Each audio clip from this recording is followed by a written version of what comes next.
छात्रों, आज की जो सवाल है बहुत ही मोस्ट इम्पॉर्टेंट सवाल है, जो यूपी बोर्ड 2024 में पूछी जाने वाली सवाल है। वेरी मोस्ट इम्पॉर्टेंट सवाल है ये। यहाँ पर लिख लीजिएगा IMP। वेरी मोस्ट इम्पॉर्टेंट सवाल है जो आपको 2 नंबर में देखने को मिलेगी। इस सवाल को यदि आप हल कर लेते हैं तो आपको 2 नंबर मिलेंगे। आप इस सवाल को लगाने के लिए आपको ज़्यादा समय नहीं लगेगा। मैं आपको बताने चल रहा हूँ इस सवाल को कैसे आप लगाएंगे, किस प्रकार से लगाएंगे। सर्वप्रथम आपको एक बात को ध्यान रखना होगा कि होता क्या है, साइन ए, कॉस ए और टैन ए, ये 3 प्रकार के जो साइन है ये मोस्ट इम्पॉर्टेंट है। साइन का उल्टा क्या होता है? कॉसेक होता है, ठीक है। इसका उल्टा होता है सेक ए होता है। टैन का उल्टा होता है काट ए। इस प्रकार से आपको तो पता ही होगा। अब आपको क्या करना है, इसको ध्यान में रखिए। क्या करेंगे, इस सवाल को याद लगाने के लिए इन बातों को का ध्यान होना चाहिए। एक फॉर्मेट बता रहे हैं आपको, साइन थीटा, कॉस थीटा और टेन थीटा का। ये होता है L A L, K और A। इसका मतलब होता है, L से होता है समझने के लिए लंब, K का मतलब होता है कर्ण, A का मतलब होता है आधार। क्या होता है? आधार, ठीक है। इतना तो आपको मालूम होगा। अब देखिए, इसके सामने ये वाला आएगा, इसके सामने ये, इसके सामने ये। टेन थीटा बराबर होता है लंब बटे आधार। क्या होता है, यहाँ पर देखिएगा, टेन थीटा बराबर होगा लंब बटे आधार। क्या होगा? लंब बटे आधार होगा। तो लंब के स्थान पर क्या है? 3, आधार के स्थान पे 4। तो हम जो है लंब, आधार और कर्ण कहाँ मिलेगा? जब आप त्रिभुज बनाएंगे तब। क्या बनाएंगे? त्रिभुज। इस प्रकार से आप एक त्रिभुज बना लीजिए, ठीक है। ABC, जो सीधा हो उसे लंब बोलते हैं, और ये वाली भुजा आधार है, और ये क्या है? कर्ण है। लंब पे कितना है? 3, आधार पे कितना है? 4, 3 4 5। ये होता है ट्रिपलेट्स। ट्रिपलेट्स होता है 3 4 5। इस प्रकार से दिया गया है 8 5 5 8 12। इस प्रकार समझ लीजिए, ठीक है। तो ये होते हैं कुछ महत्वपूर्ण टिप्स होती है जो आपको पता होना चाहिए, ठीक है।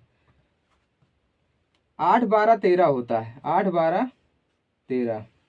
तो इस प्रकार से कुछ भी दे दे, अधिकतर 3 4 5 ही पूछता है। यहाँ पर 5 होगा। कर्ण क्या होती है? सबसे बड़ी भुजा होती है। निकालने के लिए हम क्या करते हैं, K का स्क्वायर बराबर करते हैं L का स्क्वायर प्लस आधार का स्क्वायर, ठीक है। मतलब अर्थात कर्ण का स्क्वायर बराबर लंब का स्क्वायर प्लस आधार का स्क्वायर। इस फार्मूले से आप लगाएंगे तो 5 आएगा। उसके बाद अब देखिए, साइन थीटा बराबर क्या होगा? साइन ए के सामने लंब बटे कर्ण होता है।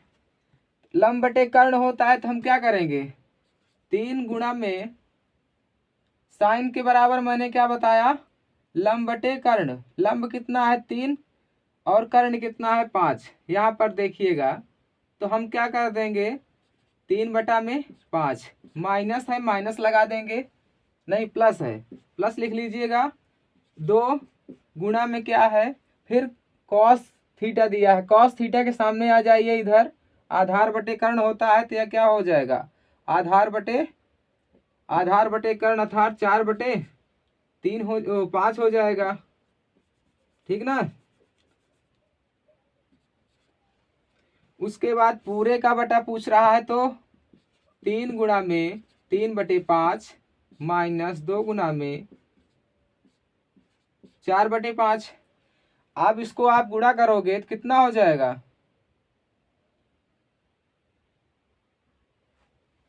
लंब बटे कर्ण 3/5, 3 त्रिका इसका अपान 1 मान लीजिएगा, इसका अपान 1, इसका अपान 1, इसका अपान 1। तीनों को क्या होता है, गुणा में क्या होता है याद रखिएगा, जब आप गुणा करेंगे अंश अंश का गुणा होता है और हर हर का गुणा होता है। उसी के अनुसार जब आप यहाँ पर हल करेंगे तो 3 त्रिका 9 हो जाएगा, 9/5, फिर प्लस लगाएंगे, 4 दूना 8, फिर 5, फिर पूरे का बटा हो जाएगा 3 त्रिका 9/5 माइनस 8/5। इतना हुआ, इतना समझ में आ गया होगा। अब क्या करेंगे, हर हमारा क्या है, हर हमारा सेम है। जब हमारा हर सेम रहता है तो अंश अंश अंश को हम क्या करते हैं, आपस में जोड़ या घटा देते हैं। प्लस का चिन्ह लगा हुआ है तो प्लस कर देंगे, कितना हो जाएगा, 9 8 17/5। फिर उसके बाद ये जब घट जाएगा तो 1 कितना हो जाएगा, 5। अब देखिए यहीं पर होती है कंफ्यूजन छात्रों को, क्या होती है, 17/5 भागे में दिया गया है 1/5। जब इस तरह से आपको दिया रहेगा, ध्यान से देखिएगा, यहां से बता रहे हैं, जब आप भाग है तो क्या होता है, भाग का चिन्ह लगा रहे तो क्या हो जाएगा, गुणा में कन्वर्ट हो जाता है, ठीक है। तो ये हो जाएगा 17/5 और गुणा में हो जाएगा 5/1। 5 से 5 कटेगा, उसके बाद आएगा 17, क्या आएगा 17। तो इस पूरे का मान यहां से यहां तक, यही तो हमसे पूछ रहा था, इन पूरे का मान कितना आ जाएगा, 17 आ जाएगा। कितना आ जाएगा, 17, यही हमसे पूछ रहा था। तो छात्रों, हाई स्कूल वालों, ये सवाल बहुत इंपॉर्टेंट सवाल है, इसको आपको लगाना है, वेरी मोस्ट इंपॉर्टेंट सवाल है ये सवाल आपको 2 नंबर दे करके जाएगी। इसी तरह के सवाल को देखने के लिए इस चैनल से आप जुड़े रहिए। एक्टिव स्टडी IQs के माध्यम से आपको परीक्षा में जो मोस्ट इम्पॉर्टेंट क्वेश्चन पूछे जाएंगे हम उसको आपको बताते रहेंगे और आप इसको देखते रहिए। इतने प्रकार से हम आपको बता दिए, और आपको इसी प्रकार से जब आप अपनी बोर्ड कॉपी में लिखोगे तो जो है आपको इतने में 2 नंबर मिलेंगे। आप इस क्लास के माध्यम से जुड़े रहिए, प्रत्येक दिन आपको 1 से 1 इम्पोर्टेंट क्वेश्चन जो परीक्षा में पूछे जाने वाले हैं क्लास 10 में, वो आपको मिलेंगे। इसी के साथ हम क्लास को यहीं पर समाप्त करते हैं। क्लास अच्छी लगी हो तो आपके लिए केवल 3 ऑप्शन है, लाइक, सब्सक्राइब या डिसलाइक, ठीक है, या तो शेयर कर दीजिएगा अच्छी लगी हो तो क्लास को। धन्यवाद।